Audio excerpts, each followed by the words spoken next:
রসুলকে দিয়া আল্লাহ গেলেন গায়েব হইয়া, নওজুবিল্লাহি মিন যালিক।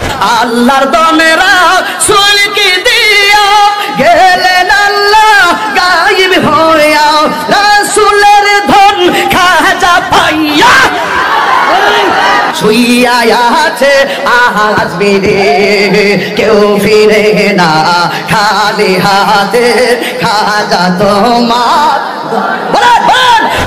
মাইরা পড়ে গেছে। এই বেটারে ধরার কোনো খবর নাই, তাহিরির কোন মাজার পূজারি আমার নরম পাইছেন। আমি যা মাজারে তো আমি বছরে 5 বার যাওয়ার সুযোগও পাই না।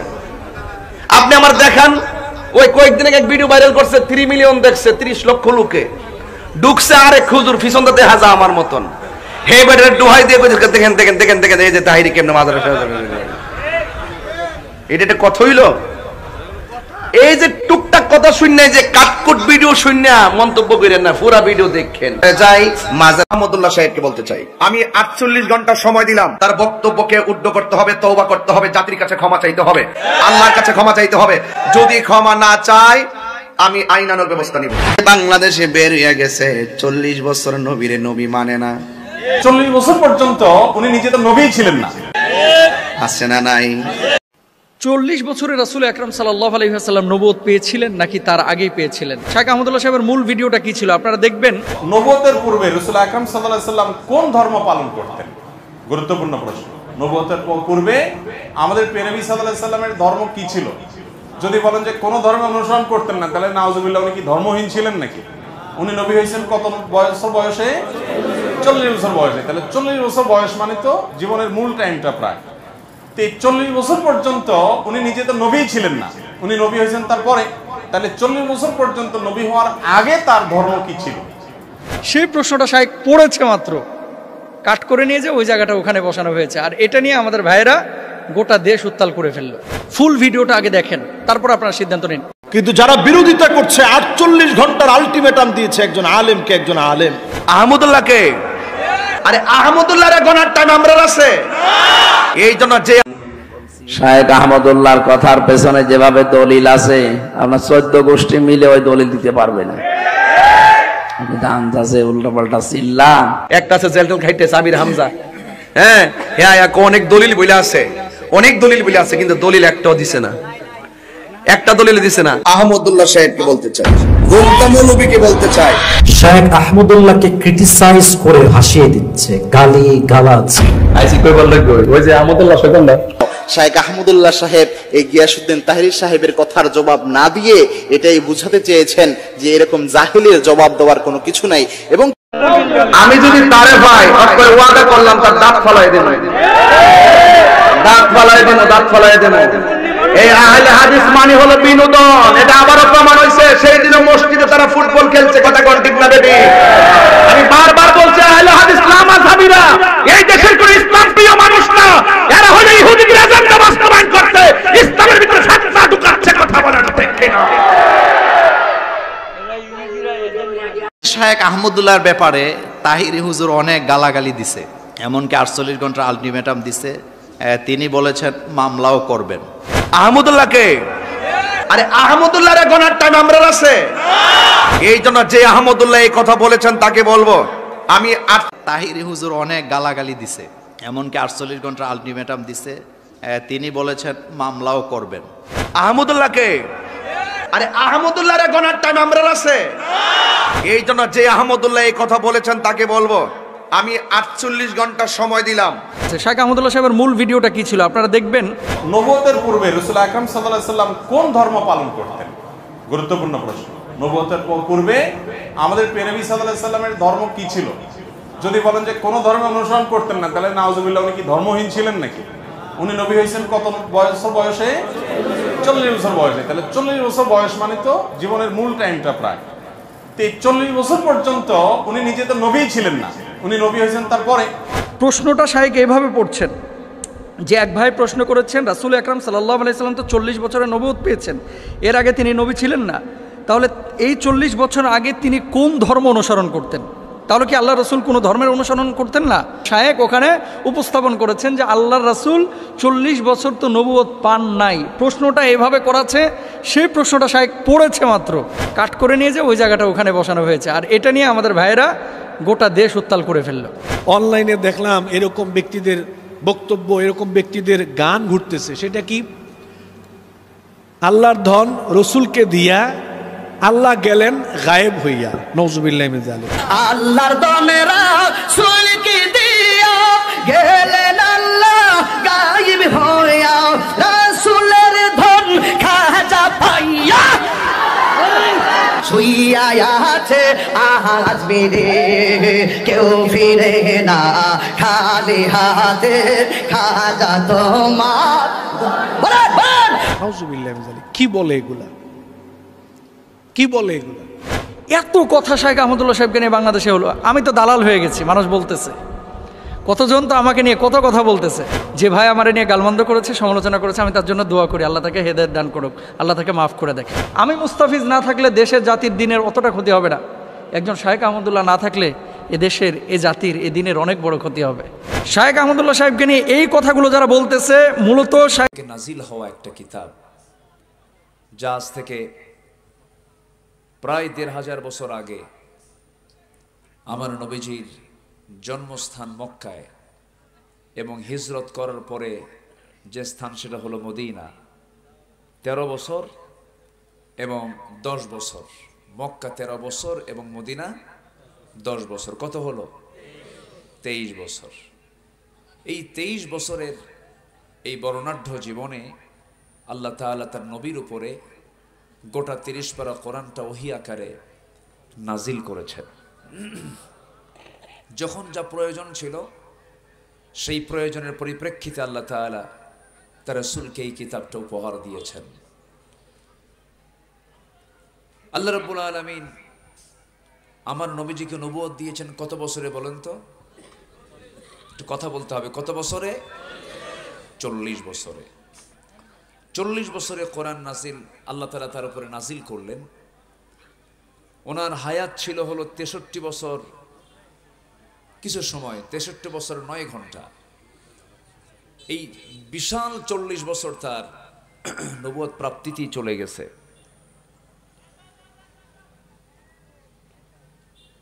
জি,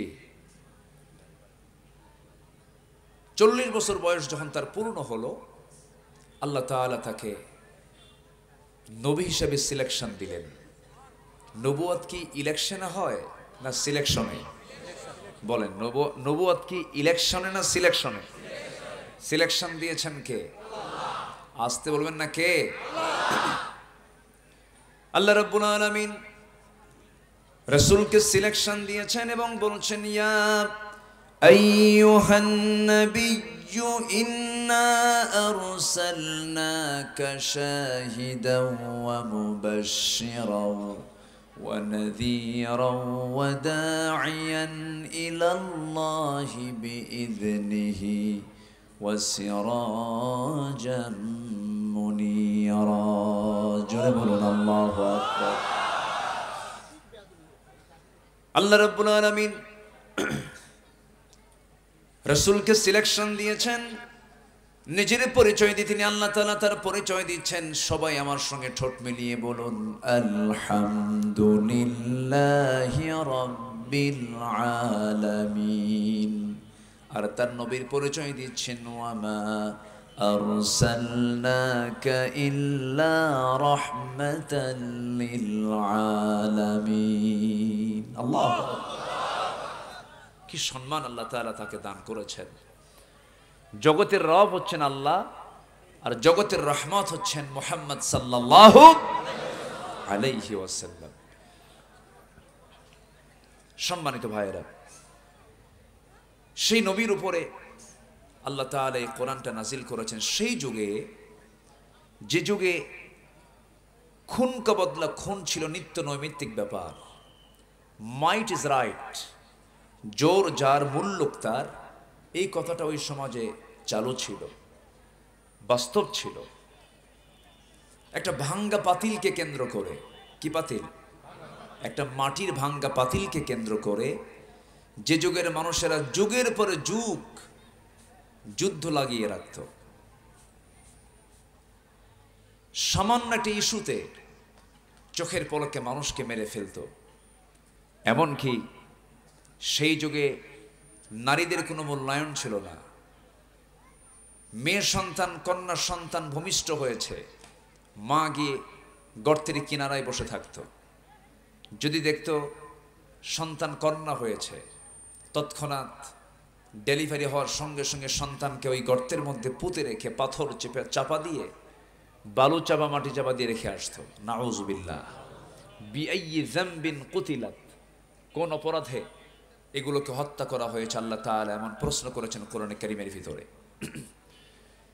সেই যুগে শততা বিভক্ত জাতি যে সময় ছিল, গোত্রে গোত্রে দ্বন্দ্ব লেগে থাকত, সেই যুগে সেই সমাজে সেই একটি সিচুয়েশনে জন্ম নিয়েছেন মুহাম্মদুর রাসূলুল্লাহ।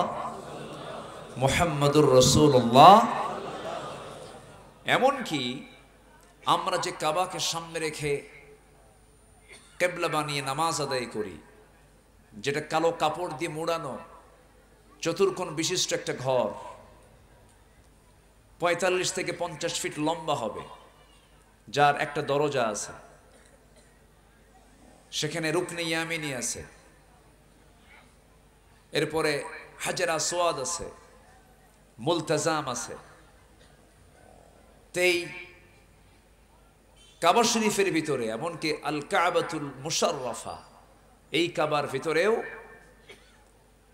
পৌত্তলিকতা প্রীতির ফলাফল অনুযায়ী তার মধ্যে পর্যন্ত ৩৬০টা মূর্তি ঢুকিয়ে ফেলেছিল। যেরকম নাউজুবিল্লাহ। হাজিরা ওমরাকারীরা যখন ওমরা করতে যান, হজ করতে যান, তখন ওই কাবাকে সামনে রেখে চতুর্দিকে তারা কি করে? তাওয়াফ করেন। তারাও তাওয়াফ করত। ওই জাহেলি যুগের সেই কুরাইশরা, পৌত্তলিকরা, তারা তাওয়াফ করত উলঙ্গ হইয়া। যেরকম নাউজুবিল্লাহ। কি হয়ে? উলঙ্গ হয়ে কাবার ভিতরে মূর্তি প্রতিমাগুলো রেখে তারা এই সমস্ত শিরকির কাজগুলো করত। সেই সময় আমার নবীজির বয়স যখন ৫ থেকে ৬ বছর, সবাই তোয়াফ করতেছে। রসুলকে বলা হলো, মুহাম্মদ লুঙ্গির গিটায় হাত দিয়ে বলা হলো খুলে ফেলো, মানে তাকেও খোলার জন্য বলা হচ্ছে। নবীজির লুঙ্গির গিটায় যখন, পাজামার গিটায় যখন হাতটা দিয়েছে, উনি সেন্সলেস হয়ে পড়েছেন। এত লাজুক ছিলেন মুহাম্মদুর রাসূলুল্লাহ, তাকে সতর খুলতে পারে নাই। তাহলে এখান থেকে বোঝা গেল আমার নবীজি কি একটি আদর্শ সভ্য সমাজে জন্ম নিয়েছিলেন? আদর্শ সভ্য সমাজে জন্ম নিয়েছিলেন? অজ্ঞ, বর্বর এবং মূর্খতার চূড়ান্ত লেভেলে পৌঁছলে যা হয়, এমন একটি সমাজে জন্ম নিয়েছিলেন মুহাম্মদুর রাসূলুল্লাহ। কিন্তু আমার নবীজি যখন তিনি 15 বছরে পদার্পণ করলেন, যখন তিনি ইয়াং হলেন, যৌবনে পদার্পণ করলেন, হৃদয়টা তার কাঁদতে থাকে, অস্থির হতে থাকে। সমাজকে কেমন করে সুন্দর করে সাজানো যায়, তার প্রমাণস্বরূপ ইতিহাসে আমরা শুনেছি, দেখেছি। হালফুল ফুজুল নামক সংগঠন গড়ে তুলেছিলেন, চেষ্টা করেছেন হাজারবার, কিন্তু পারেন নাই। কেন পারেন নাই? কি জন্য পারেন নাই? কারণ হলো রসুল চেষ্টা করেছেন যে মাধ্যম দিয়ে, তা দিয়ে কখনো সফল হওয়া সম্ভব নয়। নদীতে মাছ মারতে গেলাম, জালে প্রচুর মাছ উঠলো, মাছগুলো আমি জাল থেকে হাতের মধ্যে নিয়া যে খোলয়ের মধ্যে রাখবো, যে পাত্রে রাখবো, সেই পাত্রের তলা নাই, মাছ থাকবে নাকি? মাছ তো থাকবে না। ঠিক তেমনি আমার নবীজি বহু চেষ্টা করেছেন, পারেন নাই। 40 বছর পর্যন্ত মুজাহাদা করেছেন, শত চেষ্টা করেও তিনি ব্যর্থ হয়েছেন। কিন্তু আল্লাহ পাকের পক্ষ থেকে যখন জাবালে নূরে, যখন আল্লাহ তাআলা আমার রাসূলকে যখন কোরআন নামক কিতাবটা দিলেন, এই কিতাব যেদিন থেকে আসা শুরু হয়ে গেছে, সেদিন থেকে আমার নবীর সফলতা শুরু হয়ে গেছে। যেরকম সুবহানাল্লাহ। সফলতার মাধ্যম কি? আসতে বলেন, সফলতার মাধ্যম কি? যে নবীর মুখ থেকে কোনোদিন মিথ্যা কথা বের হয়নি, সে নবীও চেষ্টা করেছেন 40 বছর পর্যন্ত। কোরআন যখন ছিল না, পেরেছেন? তাহলে আমি আপনি পারবো? আমি আপনি পারবো? রসুল যদি না পারেন, আমি আপনি পারবো কেমনে? অতএব সমাজকে সফল করতে, সমাজ বিনির্মাণ করতে, সমাজকে গড়ে তোলার জন্য যারা কোরআন ছাড়া অন্য কোন তন্ত্র মন্ত্র দিয়ে যারা সাজাতে চান, সম্পূর্ণ ভণ্ডামি, প্রতারণা, জনগণকে ধোঁকা দেওয়ার শামিল। তাহলে আমরা কি মানে লাভবান হয়েছি না প্রতারিত হয়েছি? রাগ করতেছেন নাকি আপনি? যে যা বলছে আমাদেরকে এ পর্যন্ত, সবাইকে কোরআন দিয়ে বলেছে? কই, কোরআন দিয়ে তো বলেনি। আমাদের কোনো শত্রুতা নেই। আপনি যে দলই করেন না কেন, আপনি আওয়ামী লীগ করেন, আপনি বিএনপি করেন, আপনি যে দলই করেন না কেন, দল করেন, সমস্যা নাই। কিন্তু আপনি মুসলমান, আপনার মুখ থেকে আসতে হবে সমাজ বিনির্মাণে, রাষ্ট্র গঠনে, পরিবার গঠনে, প্রত্যেকটা জায়গায় সফল হওয়ার জন্য কোরআন দরকার। এই কথাটুকু বলুন, আমরা আপনার কাছে গিয়ে হাজির হয়ে যাব, কোনো সমস্যা নাই। কিন্তু ওনাদের প্রচন্ড ভয়, কোরআন চালু হলে মদের বোতল যে বন্ধ হয়ে যাবে। মদের বোতল খাওয়া মানুষ তো নাই, আজ থেকে মদের বোতল নেওয়া মানুষ আছে না নাই? মদের বোতল নিয়ে কি আলেমরা পড়ে থাকে? জেলখানায় কারা বেশি বলে? দেশ স্বাধীন হয়েছে 71-এ, আজকে 2024 সাল, 53 বছর। সংসদ অধিবেশন অনেকবার হলো, সংসদে আইন পাশ হলো, ক্ষমতাসীনরা থাকলেন, কিন্তু এ পর্যন্ত কোন আলেমরা কি ক্ষমতায় গেছে? কিন্তু জেলে কারা বেশি? তাহলে দোষ করলো কার আর জেল খাটে কারা? কথা কি বুঝতেছেন আপনারা না রাগ করতেছেন? আমার বন্ধুগণ, আল্লাহ রাব্বুল আলামিন একটা লক্ষ্য নিয়ে দুনিয়াতে আমাকে আপনাকে পাঠিয়েছেন। সেই লক্ষ্যটা হলো, আল্লাহ রাব্বুল আলামিন বলছেন, বান্দা তুমি কারো গোলামি করবে না, গোলামি করবে কার? একটা কমন আয়াত, সহজ আয়াত, আমার আপনার ঘরের আয়াত, সবার মুখে মুখে আয়াতটা আছে।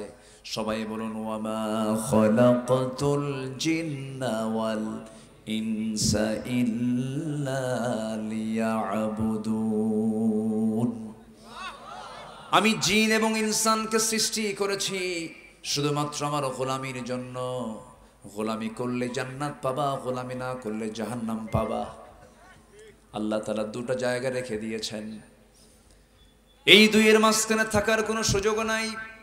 হককে ধরবে অথবা বাতিলকে ধরবে, এর দুইয়ের মাঝে থাকার কোনো সুযোগ নাই। দুইয়ের মাঝেই থাকতে চায় এমন কিছু লোক আছে না নাই বলেন? আল্লাহ বলছেন, এই দুইয়ের মাঝেও যারা থাকবা তাদের জন্য আমি আল্লাহ জাহান্নামের তলদেশ রেখে দিয়েছি। জাহান্নামের তলদেশ ওই বান্দাকে আমি ঢুকায় ফেলবো। কাদের কি? যারা এই দিকেও চলে, হকের দিকেও চলে, বাতিলের দিকেও চলে, ইমানদারের সঙ্গে মিলিত হয়, কুফর যারা কাফির তাদের সঙ্গে মিলিত হয়, নামাজও পড়ে, হোটেলে গিয়ে মদও খায়। আছে না নাই? আছে না নাই? মসজিদ में नमाज पढ़ो, होटल में शराब पेओ, মসজিদে গিয়ে নামাজ পড়বে, হোটেলে গিয়ে মদ খাবে।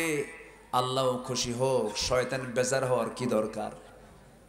দুই দিকে থাকে আমার বন্ধুগণ। কিন্তু ইমানদার থাকবে দুই দিকে না একদিকে, দুই দিকে না একদিকে। মুসলমান থাকবে বাতিলের দিকে না হকের দিকে, হকের দিকে। আমার বন্ধুগণ, টিউবওয়েল চাপ দিলেই পানি বের হয়, কিন্তু টিউবওয়েল চাপলে কিন্তু আপনি সরিষার তেল পাবেন না। সরিষার তেল বানানোর জন্য আপনাকে ঘানি টানতে হয়, পরিশ্রম করতে হয়। সারাদিন ঘানি টানতে টানতে টানতে টানতে কয়েক কেজি তেল বের হয়। এর ফলাফল আপনি যখন গ্লাসের মধ্যে যখন তেলও নিবেন, পানিও নিবেন, তেল উপরে না পানি উপরে? কেন? ঘানি ঘানি টানতে হয়েছে, পরিশ্রম করতে হয়েছে। আমার বন্ধুগণ, জঙ্গল বানাতে কোনো পরিশ্রম লাগে না, জঙ্গল আপনা আপনি হয়ে যায়। আপনি সুন্দর দামি বাড়ি বানিয়েছেন, 2টা বছর বাড়ির কোনো খবর রাখবেন না, দেখবেন বট গাছ উঠছে। সুন্দর বাড়ি আপনার ভুতুড়ে হয়ে গেছে। জঙ্গল বানাতে তেমন কোনো পরিশ্রম করতে হয় না, জঙ্গল আপনা আপনি হয়ে যায়। কিন্তু আপনি একটা সুন্দর বাগান সাজাবেন, সুন্দর গার্ডেন করবেন, সেখানে যত্নের দরকার আছে না নাই? আসতে বলবেন না, আছে না নাই? এই জন্য জাহান্নাম যাওয়ার জন্য কোনো যত্ন করতে হয় না, খাও দাও ফুর্তি করো, দুনিয়াটা মস্ত বড়। এই ফর্মুলা চললেই সোজা জাহান্নাম যাওয়া সহজ। খাও দাও ফুর্তি করো, দুনিয়াটা মস্ত বড়, দুনিয়া কো মজা লেলো, আছে না নাই? এরকম বক্তব্য আছে না নাই? আছে। এইরকম করে চললে পরে জাহান্নাম আপনার জন্য খুবই সহজ হয়ে যাবে। জাহান্নাম পাওয়ার জন্য খুবই পরিশ্রম করতে হয় না, কিন্তু জান্নাত পাওয়ার জন্য পরিশ্রমের দরকার আছে না নাই? এই জন্য পরিশ্রম করতে হয়, কারণ আমাকে ধোঁকা দেবার জন্য সর্বক্ষণ একজন শত্রুতা করার জন্য প্রকাশ্য শত্রু আছে। তার নাম কি? তার নাম কি? ইবলিস, শয়তান। ও মনে হয় উল্লাপাড়া চেনে না। আজ থেকে উল্লাপাড়ায় আসে, ইবলিস আসে। মানুষ আছে যেখানে, ইবলিস আছে সেখানে। মাঝে মাঝে ইবলিস পর্যন্ত মানুষের কিছু কিছু কর্মকাণ্ড দেখে অবাক হয়ে যায়। ইবলিস বলে, আমি তো শয়তানি করি ঠিক আছে, কিন্তু তুই তো আমার চাইতে বেশি পাকা। শুধু আল্লাহ আমারে কইছিল উসজুদু লি আদম, আদমকে মেনে নাও। শুধু আমি আল্লাহ কি ফতোয়া দিয়েছিলাম, খালাকতানি মিন নার ওয়া খালাকতাহু মিন তিন। আদমকে বানিয়েছো মাটি দিয়ে, আমাকে বানিয়েছো আগুন দিয়ে। এতটুকু যুক্তি দেবার কারণ আমি আজকে শয়তান হয়ে গেছি। কিন্তু তোরা আজকে 1 ওয়াক্ত নয়, 2 ওয়াক্ত নয়, 5 ওয়াক্ত নামাজ নষ্ট করে ফেলিস। কয়টা হুকুম অমান্য করা হলো? কয়বারে? 5 বারে 5 হুকুম অমান্য করা হলো। শয়তান শুধু বলেছিল না, আমি আদমকে মেনে নেব না, আদমকে আমি সম্মানজনক ভাবে গ্রহণ করব না, সেজদা দেব না। সেই জন্য শয়তান হয়ে গেছে, ইবলিস শয়তানের রূপ নিয়েছে। কিন্তু আজকে বান্দা সারাদিনে আজ আজান শুনতেছে, হাইয়া আলাস সালাহ, হাইয়া আলাল ফালাহ, নামাজের দিকে আয়, কল্যাণের দিকে আয়, বান্দা নামাজে যায় না। শয়তান বলে, আমি অমান্য করেছি একটা হুকুম, তুই হুকুম অমান্য করতেছিস, দিনে 5 বার অমান্য করছিস তুই হুকুমগুলোকে। আমার বন্ধুগণ, আমার ভাইয়েরা, আমার জাহান্নাম নিশ্চিত করার জন্য আমরণ চেষ্টা চালিয়ে যাচ্ছে শয়তান। ওয়াসওয়াসা দেওয়ার জন্য সে প্রস্তুতি নিয়ে আছে। এই জন্য সেই ওয়াসওয়াসা থেকে বাঁচার জন্য দোয়া আছে না নাই? সূরা আছে না নাই? সেই সূরাটা আমরা সবাই একটু আমার সঙ্গে ঠোঁট মিলিয়ে বলুন, সবাই মিলে বলি, কুল আউযু বিরাব্বিন নাসি মালিকিন নাসি ইলাহিন নাস মিন শাররিল ওয়াসওয়াসিল খান্নাস আল্লাযী ইওয়াসফিসু ফি সুদুরিন নাস মিনাল জিন্নাতি ওয়ান নাস। ওয়াসওয়াসা দেওয়ার জন্য শয়তান আছে না নাই? মানুষও কিছু আছে না নাই? মানুষও আছে। সেটা কি মানুষ না অমানুষ? মানুষ না অমানুষ? অমানুষ। নামাজ পড়লে সন্দেহ করে এটা কি জঙ্গি কিনা, মুখে দাড়ি থাকলে সন্দেহ করে এটা জঙ্গি কিনা।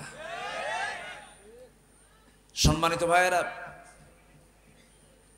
গোটা পৃথিবীতে ইসলামকে নিশ্চিহ্ন করার জন্য ইহুদি এবং খ্রিস্টান চক্র উঠে পড়ে লেগেছে। আবার তার কিছু এজেন্ট আমার দেশেও কিন্তু আছে। আসতে বলবেন না, আছে না নাই? প্রয়োজনে শুক্রবারও স্কুল খোলা হবে। হ্যাঁ, কি বলেন এগুলো? এগুলো বলা যাবে না। জুমার দিন 7 দিনের শ্রেষ্ঠ দিন, ঠিক কি না? আমরা জানি এই দেশে ছুটির দিন কিবার থাকে? জুমা। বলেন কিবার? জুমাবার। কিবার বলবো? জুমাবার। শুক্র 1000 বার বললে আপনি সওয়াব পাবেন না। কিন্তু জুমা যদি বলেন, এটা কোরআন কারীমের একটা সূরার নাম জুমা। জুমাবার বলেন তো কি বার? জুমাবার। আমরা খোদা বলবো না আল্লাহ বলবো? জোরে, আরো জোরে। খোদা আপনি 1,00,000 বার বলবেন, যতটুকু না সওয়াব পাবেন, একবার আল্লাহ বলবেন তার চেয়ে বেশি সওয়াব পাবেন। জোরে বলি আল্লাহ। তাহলে শুক্রবারে জুমার দিন আমাদের এটা ছুটির দিন। কেন? এটা বিশেষ স্পেশাল ডে। এটা এই দিনে বান্দা ইবাদতের জন্য নিজেকে প্রস্তুত রাখবে। কিন্তু শুক্রবারের বিকেলের দিনে, জুমার দিনের বিকেলের সময় আড্ডা আমার দেশে কম হয় না বেশি হয়? পার্কগুলোতে, রিসর্টে। রাসূলুল্লাহর হাদিস, আমার রাসূল বলেছেন শুক্রবারে এমন একটা সময় আছে যে সময় বান্দা যা চায় তাই কবুল হয়। সেটা হলো আসর থেকে মাগরিবের মাঝামাঝি। আর এই সময় আমার দেশে জুমার দিন সমস্ত শপিং, কি বলে, সমস্ত পার্ক, রিসর্ট, হোটেল, এগুলোতে আড্ডা কম হয় না বেশি হয়? বেশি হয়। সমস্ত শিশু পার্কগুলো আজকে শিশুদের দখলে নাই, সব দখল হয়ে গেছে শিশুর খালাদের কাছে। ঠিক কিনা? কোন শিশু আছে সেখানে? সব শিশুর খালারা বসে আছে। এই সমস্ত আকাম কুকাম গুলো বন্ধ করার জন্য 1000 বছর ধরে ওয়াজ মাহফিল করে বন্ধ হবে না এগুলো। শুক্রবারের জুমার দিনের এই পবিত্র মুহূর্ত, দোয়া কবুলের মুহূর্ত, এই সমস্ত রিসর্ট গুলোতে যে আকাম কুকাম গুলো হয়, যে নোংরামি গুলো হয় প্রগতির নামে, আধুনিকতার নামে, এগুলো বন্ধ করতে গেলে ওয়াজ দিয়ে বন্ধ হবে না। এগুলো বন্ধ করার জন্য 1.5 হাত শক্ত লাঠি দরকার মুসলমান। তা'মুরুনা বিল মা'রুফ ওয়া তানহাউনা আনিল মুনকার। তুমি ঈমানদার, তোমার দায়িত্ব হলো সৎ কাজের আদেশ দিবা, অসৎ কাজের বাধা দিবা। প্রথমে প্রতিবাদ করবে তোমার হাত দিয়ে, আছে না? ফালইগাইয়িরহু বিয়াদিহি, হাত দিয়ে মোকাবেলা করো, মিটায় দাও। শক্তি নাই, ফাইল্লাম ইয়াস্তাতি, সমর্থ নাই, কথা দিয়ে প্রতিবাদ করো। ফাবিলিসানি ফাইল্লাম ইয়াস্তাতি ফাবিকলবিহি, তোমার কথারও বলার শক্তি নাই, অন্তর দিয়ে ঘৃণা করো। মাথায় রেখে দিয়ে অন্তর দিয়ে ঘৃণার এই স্তরটা হলো সবচেয়ে দুর্বল ঈমান। ওয়াযালিকা আদআফুল ঈমান, যে ঈমানটা কুফরের দিকেও যেতে পারে, ব্যাখ্যায় আসছে সেই ঈমানটা কোথায় যেতে পারে? কুফরের দিকে যেতে পারে। কিন্তু ঈমানদার, 1 নম্বর সলিড ঈমানদারের পরিচয় হলো অন্তর দিয়া, কথা দিয়া না, হাত দিয়া মিটায় দেওয়া। কতদিন আর অন্তর দিয়ে ঘৃণা করব? মায়ের খাওয়া সুন্নাত, মায়ের দেওয়াও সুন্নাত। আসতে কয়, ঠিক কিনা? আমার নবী মক্কায় মার খাইছেন, খুব পেটন খাইছেন, মার খেয়ে খেয়ে রক্তাক্ত হয়ে গেছে। সাহাবীরা মক্কায় মার খেয়ে খেয়ে রক্তাক্ত হয়ে গেছে। পাগলের মতো বেলালকে ধরে এনে, আমি গত এই রমজানের আগের রমজান আমি ওমরায় গিয়েছিলাম, আমার আলী নূর ভাই এবার গেছেন না, আমার এক ফ্রেন্ড ছিলেন, উনি মারা গেছেন, আমার বয়সও কম।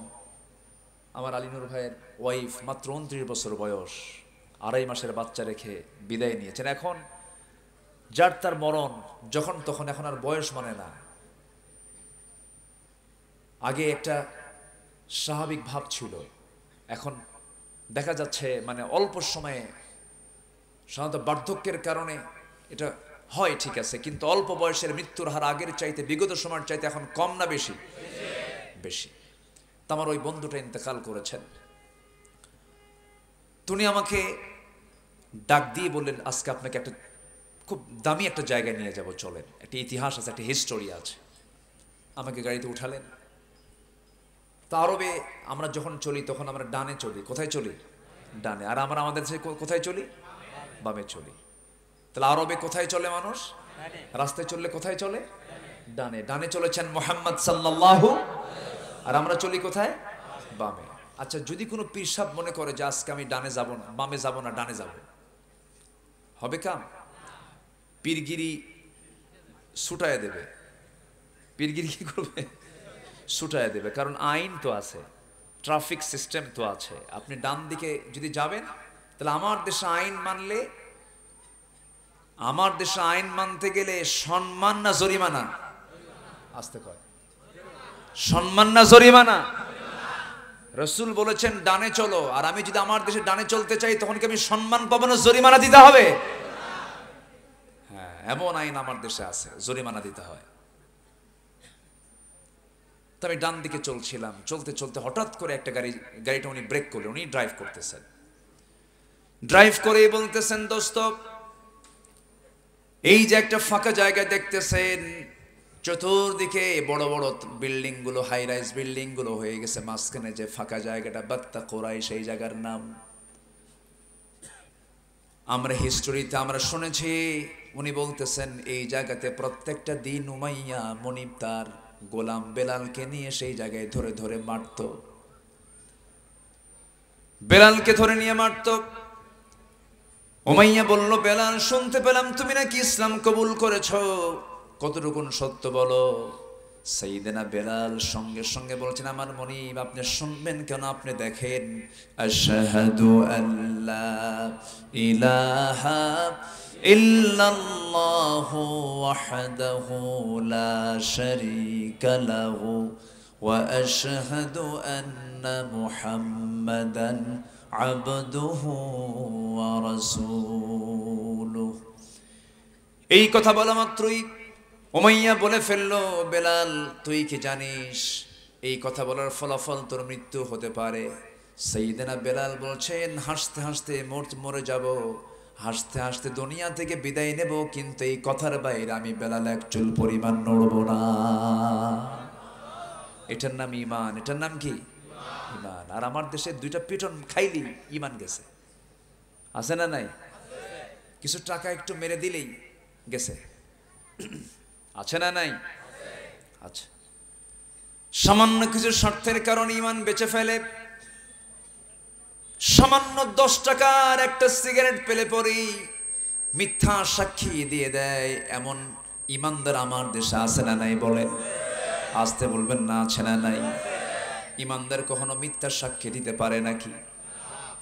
ঈমানদার কখনো মিথ্যার পক্ষে কথা বলতে পারে না, বেনামাজি নেতৃত্বকে মানতে পারে না। আমার বন্ধুগণ, আমার দেশে কোনো কিছুর সংকট ছিল না, আমার দেশে সম্পদ পর্যাপ্ত আছে, কোনো সম্পদের কোনো ঘাটতি নাই। আমি গত সেপ্টেম্বরে কাতারে গিয়েছিলাম, কাতারে দেখলাম ধুধু এলাকা, কোথাও কোনো গাছ নাই। সামান্য একটা গাছ বাঁচিয়ে রাখার জন্য লক্ষ লক্ষ টাকা তাদের গাছের পিছনে খরচ করতে হয়, কৃত্রিমভাবে সেই গাছগুলোকে বাঁচিয়ে রাখতে হয়। একটা গাছের পিছনে লক্ষ লক্ষ কোটি কোটি টাকা তারা একটা বাগান সাজানোর জন্য খরচ করে। কিন্তু আমার দেশের মাটিতে পা দিলেই যেখানেই যাব, সবুজে সবুজে সম্পূর্ণ শ্যামলা শস্য, শ্যামলা সোনার বাংলা। এমনি গাছগাছালি গড়ে ওঠে, এমনি গাছগাছালি হয়ে ওঠে। একটু ন্যাচারাল দৃষ্টিতে আমরা যদি একটু গভীর দৃষ্টিতে বাংলার জমিনের দিকে তাকাই, আমার মনে হয় নববধূর মতো সাজিয়ে আছে বান্দরবন। আল্লাহু আকবার বলে। এত সুন্দর সাজানো গোছানো আমার দেশ, সব ছিল আমার দেশে। তেলের খনি, কয়লার খনি, গ্যাসের খনি, সোনার খনি, সব ছিল। কিন্তু একটা খনি সবচাইতে বেশি আকার ধারণ করেছে, সেটা হলো সোরের খনি। আমার দেশে সোরের খনি আছে না নাই? এজন্য জাত হন সব তলা নাই তো, খালি দেশ থেকে পাচার হয়। দেশ থেকে কি হয়? যারা দেশ থেকে পাচার করে, যারা দেশ থেকে সম্পদ পাচার করে, যারা বলে আমরা দেশপ্রেমিক, ভণ্ডামি এগুলো। তুমি চোর, অন্তত চুরি করে দেশে রাখো। আমি চুরি করতে বলছি না, আবার আপনারা ভাবেন না যে আমি চুরি করতে বলতেছি। দেশের সম্পদ দেশে রাখো। দেশের টাকা যারা বাইরে পাচার করে তারা দেশের শত্রু, জাতির শত্রু। তারা, তাদের মুখে দেশপ্রেমিকের কথা মানায়, দেশপ্রেমের কথা তাদের মুখে মানায় না। আমার দেশের মানুষ যদি দেশকে মহাব্বত করত, প্রকৃত মহাব্বত যদি করত আমার দেশের মানুষ, দেশ অনেক দূর এগিয়ে যেত। আসতে বলেন জোরে কোন ঠিক কিনা? স্বপ্ন দেখে আমেরিকা, স্বপ্ন দেখে কানাডা, স্বপ্ন দেখে ইতালি, স্বপ্ন দেখে ইউকে, ইউনাইটেড কিংডম।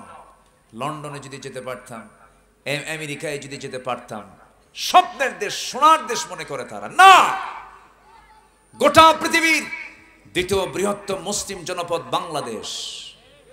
এই বাংলাদেশ, এই সুন্দর সাজানো 55,000 বর্গমাইলের সোনার বাংলাকে যদি সততা, নিষ্ঠার, সৎ নেতৃত্বে যদি সাজানো যেত, গোটা পৃথিবীর মানচিত্রে এক উন্নত দেশ হতো আমার সোনার বাংলাদেশ। কিন্তু কি বেশি? চোর বেশি। আচ্ছা বলেন তো, আমার দেশে মানুষ বেশি না চোর বেশি?